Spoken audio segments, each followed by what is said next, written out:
تاریخ بغداد میں خطیب بغدادی رحمہ اللہ علیہ نے ایک مختصر سا واقعہ لکھا ہے کہ ابو بکر بن عبد الخالق وراق رحمہ اللہ علیہ کہتے ہیں، میری ایک بیٹی تھی، بڑی بیمار تھی اور میں اس کی وجہ سے بہت پریشان تھا۔ اس کی عمر 10 سال تھی۔ میں مسلسل تمنا کرتا تھا کاش کی سے موت آ جائے۔ تو کہتے ہیں تو میں نے ایک دن نیند میں عجیب منظر دیکھا، قیامت قائم ہے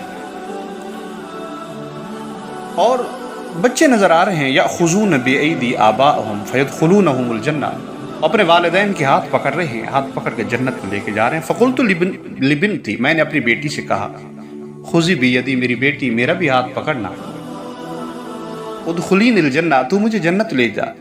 قالا، وہ بیٹی کہنے لگی، راوی کہتا ہے فقالت لی، بیٹی نے مجھے کہا، لا یا ابی، یا ابتی نہیں ہے میرے پیارے ابا جی،